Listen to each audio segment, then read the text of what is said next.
So all those abatements and concessions are intended to be continued, but it would be limited. Or let's say the abatements and the deductions have been reduced. So the taxable value for services would increase. Even if there are, for certain categories, the abatements and deductions would exist, even in the new regime.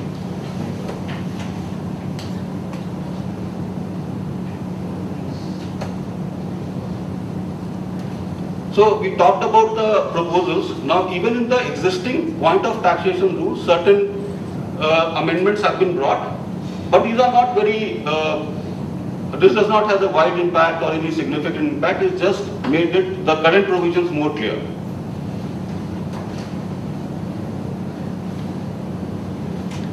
Like I said, these proposals are intended towards harmonizing the multiple taxes and bringing one tax regime, one single tax, one at the state level and at the central level, which is GST. So in line with that intent, there is a proposal to merge compliances and procedures for excise and service tax. So very soon a common registration form and a return form for both excise and service tax would be introduced, which makes our life simpler. And as the FM said, it would be just a one-page return. So let's see how it works and what information would they collate. Would it be sufficient, or is just showcasing and then they would ask for various informations.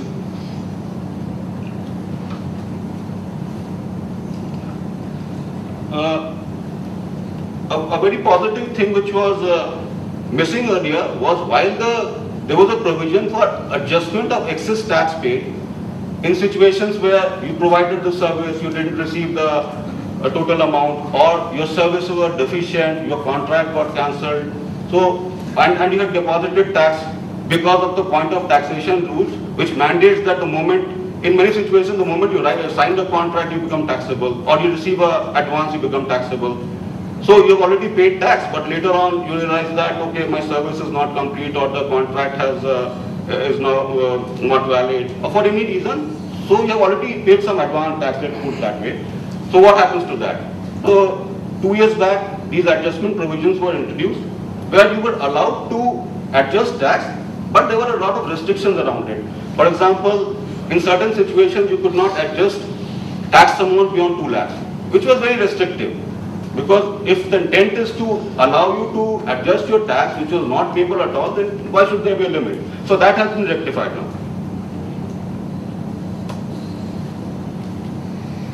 To simplify things, one of the very important things and a welcome move is that to bring in settlement commission provisions for service tax also. And it was needed for a very long time. A lot of service tax disputes could not get settled even when the assessee had the intent to settle it, because there was no provision. Whereas you had the same for excise and service tax.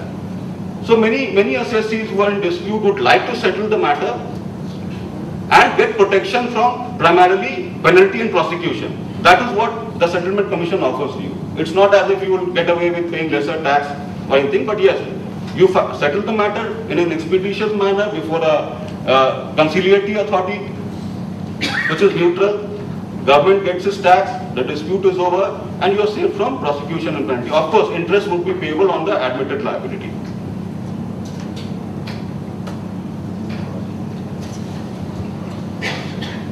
As we know, there has been a lot of litigation around service tax on renting of immovable property. And the primary dispute being that, does the central government have the authority to tax immovable property transactions? And there's a lot of litigation around it. I'm sure many of you may be facing it either as the landlord or as the tenant, where landlords have gone to, or tenants have gone to the court and said that no, this is not, this tax is not payable, we will not pay. Some have got stay, specific petitioners, but the law was valid. And then it was struck down at one stage by several high courts. And the high court said that no, this levy is not valid, you don't have the authority. That was challenged, and therefore, again, as in Vodafone, the government made a retrospective amendment to cover that loophole basis which the High Courts had held that it is not valid, and made it effective from 2006. So the tax was paid retrospective. So anybody who had protection under the stay or anything, if the matter was ultimately decided, then they would have to pay tax since then. To encourage payment of this tax retrospectively from that point in time, the government has clarified that we will not impose any penalty on you. I don't know what difference it makes, because it was a very genuine dispute, a very valid legal ground. So in any case, penalty is not imposable. Penalty is imposable only when you do something with an intent to evade tax. If there is an interpretation issue, and if you believe one interpretation is right or this legal position is right, you have every right to dispute it. And that is not an act which attracts penalty. So they have mainly clarified that, trying to be benevolent, because no court would have upheld this levy of penalty.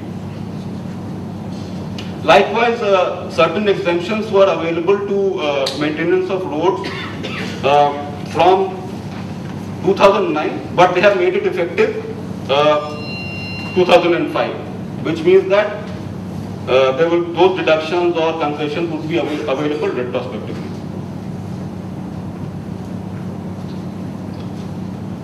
On the customs duty front, there has not been any major change. The tax rate remains the same as at 10%.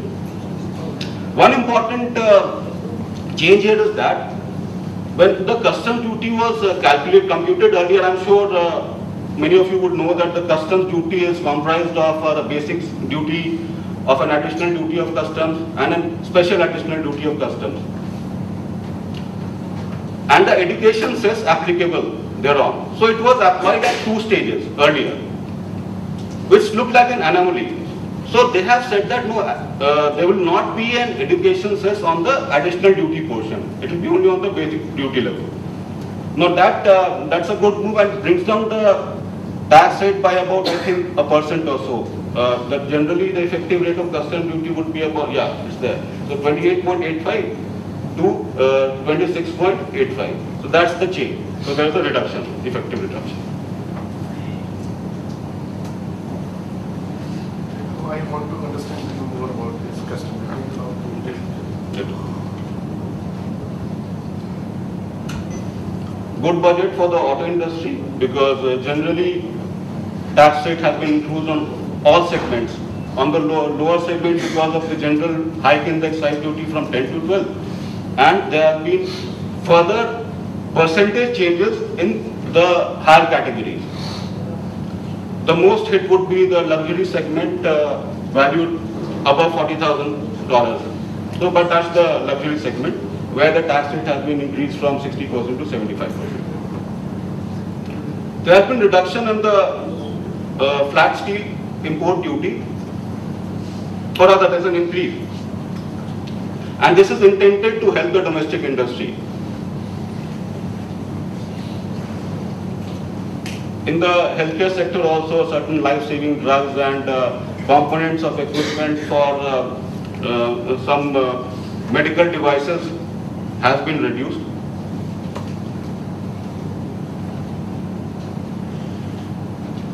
Now these are very specific details of what changes have come in. So as you would look, mainly infrastructure related inputs and capital goods have been given concessions.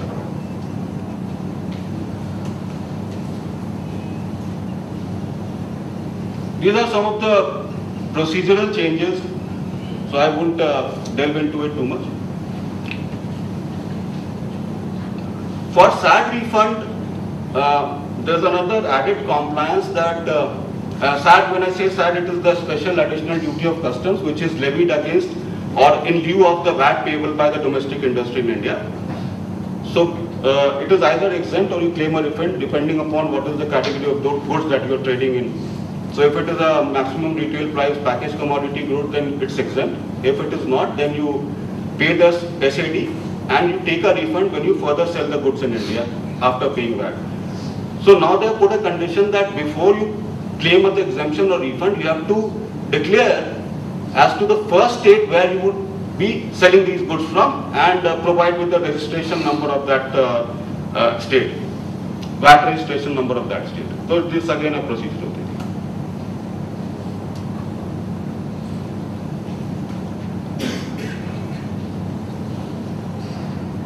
Silver has been made excisable, and the rate on bullion has been increased, customs.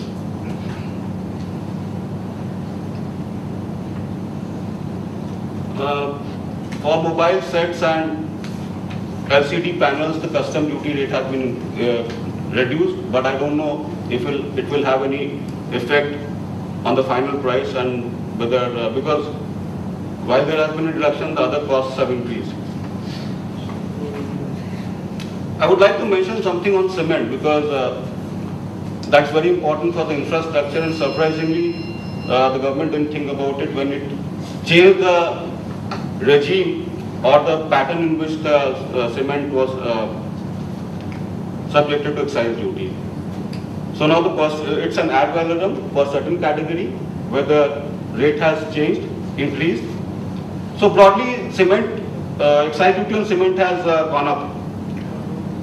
That coupled with the increase in freight, I don't know what impact it would have. So this is something which is a concern, considering that cement is a very critical component for infrastructure development.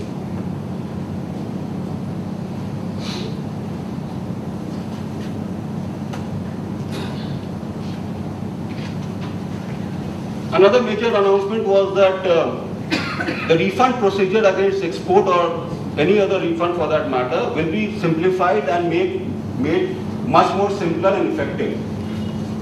But we don't know what's really going to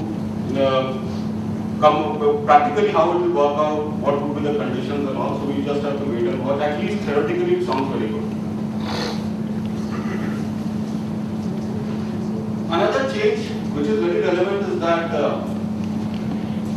concept of input service distributor was introduced, whereby an assessee having different units could transfer credit from one unit to another depending upon where the duty liability was. Because in one unit you may have excess credit, in another unit you may have no credit, and you are forced to pay, compelled to pay in cash. So this was brought in that input services could be transferred from one unit to another.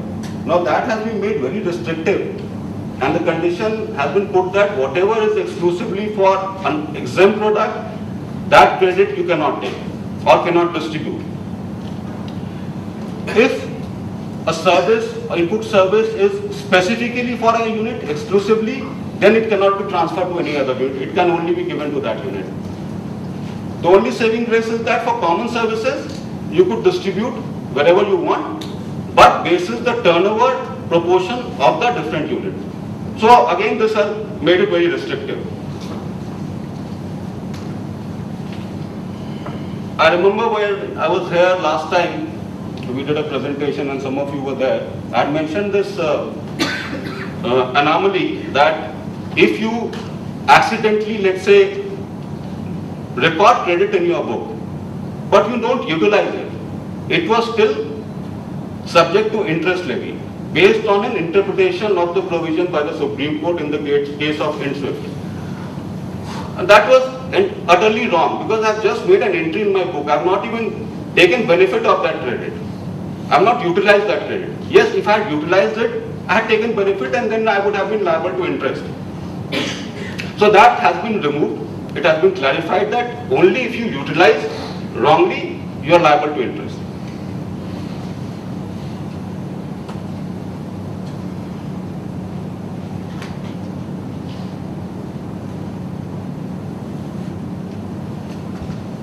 So the only announcement on, before I get on to GST, there's another important aspect which may be relevant for some of you, is that for the excise exemption, region-based excise exemption like in Uttarakhand or Himachal, places like Madhya and all, recently a circular had come in that substantial expansion was permitted and you could add new assembly lines and new products and all that. Now coupled with that, there's a very positive announcement that if you do a substantial expansion, and this exemption is valid for 10 years of your setting up, or rather from 10 years from the date of the first commercial production. So if I set up a unit today, I would be entitled, and started commercial production, I would be entitled for that excise exemption for the next 10 years. Now after 2 years or 3 years, I do a substantial expansion, which is again eligible for this exemption. But till now, the position was that substantial expansion portion, the exemption would be only for the residual period. For the 3 years that I have already utilized basis my first investment, so that is exhausted. So the substantial expansion benefit would continue only for the next 7 years. Surprisingly, that has been changed, and it has been said that you can, the 10-year period for the substantial expansion capacity would start from the date when the first commercial production started from that expanded capacity, which is a very welcome thing, and that I suppose would interest a lot of you. Exactly, what is a substantial expansion and what is not? Those, I don't want to get into those are very procedural things, that it's all specified that you have to make a certain percentage increase in your capital investment and all. So those things are very clear. It's provided in law. Something like this is there in income tax also for this HP thing.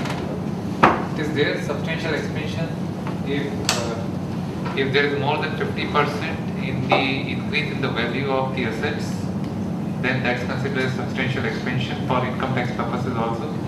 But if you would have completed the substantial expansion prior to 31st March 2012, then you could have taken some benefit arising out of substantial expansion. And that benefit would be for 10 years or just the remaining period?